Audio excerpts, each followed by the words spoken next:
Good morning, Abundant Life family. This is Pastor Chris, and today we're going to be looking at Romans chapter 5, verses 12 down through 21. When I was 16 years old, my family was getting ready to drive from San Jose, where we lived, back to New York, where we were all from. So that's a long trip. And literally, we were packing stuff in the car. When I say we, I mean mom and dad.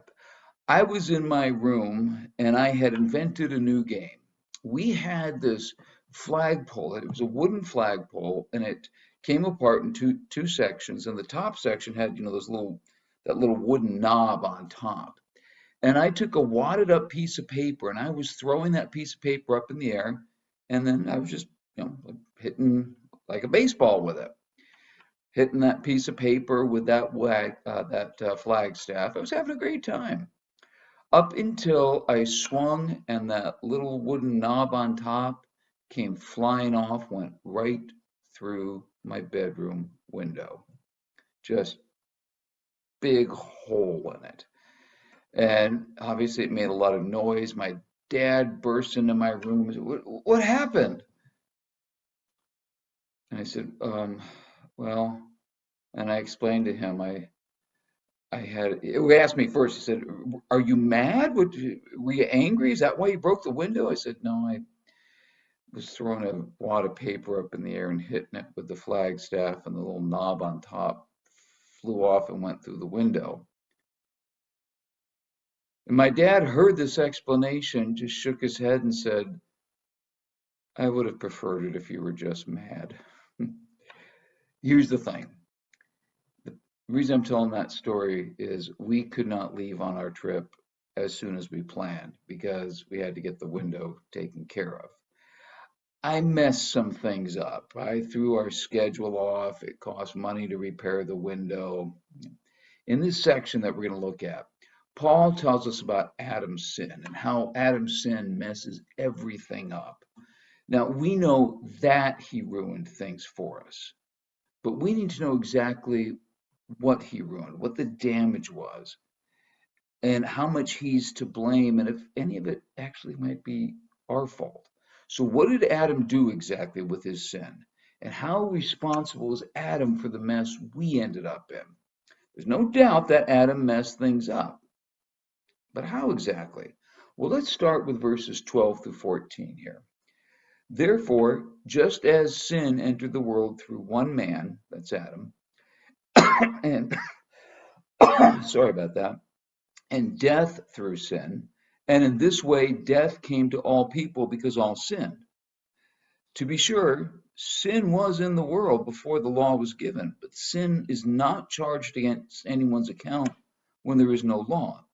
Nevertheless, death reigned from the time of Adam to the time of Moses, even over those who did not sin by breaking a command, as did Adam, who is a pattern of one to come. This sounds pretty complicated, but it's easier if you think of it in this way. Paul's talking about two different things here. He's talking about sin and he's talking about death. Obviously, Adam screwed up. We know that his sin, it damaged our relationship with God. You see, originally, man was meant to be in an eternal, that's an important word, an eternal relationship with God. That means we weren't supposed to die. What Adam's sin did is it broke that relationship up. And now we all have to go through death. So here's the thing. Adam's sin was responsible for our death. But on the other hand, Paul keeps bringing up Adam's sin.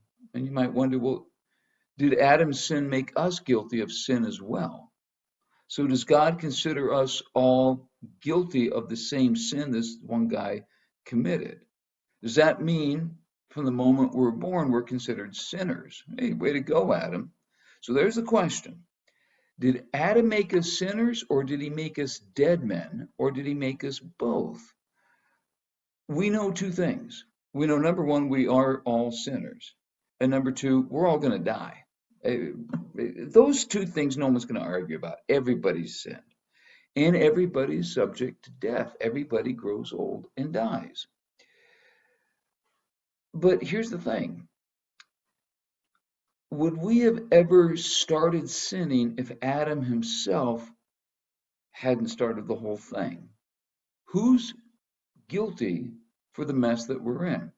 You know, there is an old legal conundrum, and they do this with first year law students and say, is this person guilty or not?